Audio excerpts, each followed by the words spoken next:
প্রিয় দর্শক, স্বাগত জানাচ্ছি। দর্শক, বাংলাদেশের রাজনীতিতে এই মুহূর্তে আলোচিত তরুণ রাজনীতিবিদদের মধ্যে নাহিদ ইসলাম, সার্জিস আলম এবং হাসনাত আবদুল্লাহ অন্যতম। তবে হাসনাত আবদুল্লাহ এবং সার্জিস আলম এই দুই নেতার জন্যই গত মার্চ মাসে তাদের দল জাতীয় নাগরিক পার্টির ভেতরেই ফাটল ধরেছিল। একদিকে হাসনাত আবদুল্লাহ বলেছিলেন সেনা প্রধান নাকি রিফাইন্ড আওয়ামী লীগকে পুনর্বাসনের প্রস্তাব দিয়েছিলেন। তার এই বক্তব্য তখন তোলপাড় ফেলে দিয়েছিল রাজনীতিতে। অন্যদিকে সার্জিস আলম সম্পূর্ণ বিপরীত কথা বলেছিলেন। তিনি বলেছিলেন, না, সেনাপ্রধান কোনো প্রস্তাব দেন নাই, বরং স্পষ্ট অবস্থান জানিয়েছেন। এই দুই নেতার পরস্পর বিরোধী মন্তব্যের জেরে দলের ভেতরেই বড় ধরনের দ্বন্দ্ব দেখা দেয়, যা সামাল দিতে এনসিপিকে শৃঙ্খলা কমিটি গঠন করতে হয়েছিল। সেই রেশ কাটতে না কাটতেই এবার আবারও সেই সেনাপ্রধান জেনারেল ওয়াকারুজ্জামানকে নিয়ে ফেসবুকে পোস্ট করলেন সার্জিস আলম। তার এই পোস্ট ঘিরে রাজনীতিতে চলছে নানা রকম কানাঘুষা। হঠাৎ সেনাপ্রধানকে নিয়ে কেন সার্জিস আলমের এই পোস্ট? অনেকেই এর সমীকরণ মেলানোর চেষ্টা করছেন, কিন্তু মিলছে কি সে হিসাব নিকাশ?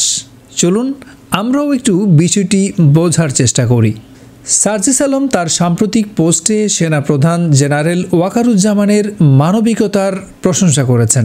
তিনি উল্লেখ করেছেন যে গত 5 অগাস্টের গণ অভ্যুত্থানের পর থেকে সেনাপ্রধান প্রায় প্রতিটি শনিবার সিএমএইচে জুলাই আন্দোলনে আহতদের দেখতে গিয়েছেন। তিনি দাবি করেছেন অন্যান্য সব উপদেষ্টার সম্মিলিত ভিজিটের চেয়ে এই সংখ্যা বেশি।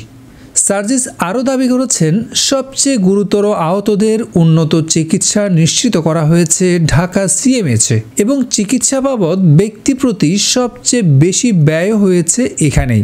আহত এবং শহীদ পরিবারকে আর্থিক সহযোগিতা এবং পুনর্বাসনের ক্ষেত্রে জুলাই শহীদ স্মৃতি ফাউন্ডেশন এবং স্বাস্থ্য মন্ত্রণালয়ের পর বাংলাদেশ সেনাবাহিনী এবং সেনাপ্রধান সবচেয়ে বেশি কাজ করেছেন।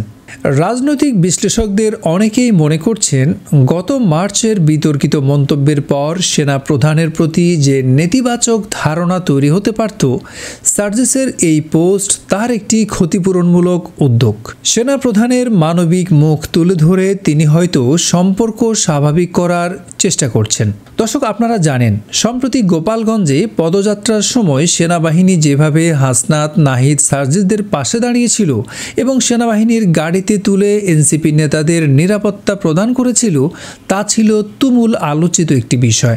অনেকে বলছেন সার্জিসের এই পোস্ট সেই ঋণ পরিশোধের একটি প্রচেষ্টা হতে পারে।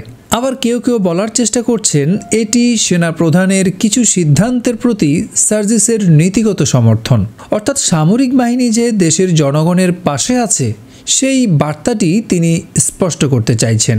কারো মতে এনসিপির অভ্যন্তরে যে বিভেদ দেখা দিয়েছিল তার অবসানের পর এটি দলের একটি নতুন কৌশল এবং একটি নির্দিষ্ট পক্ষকে সমর্থন করে দলের ঐক্য ফিরিয়ে আনার চেষ্টা।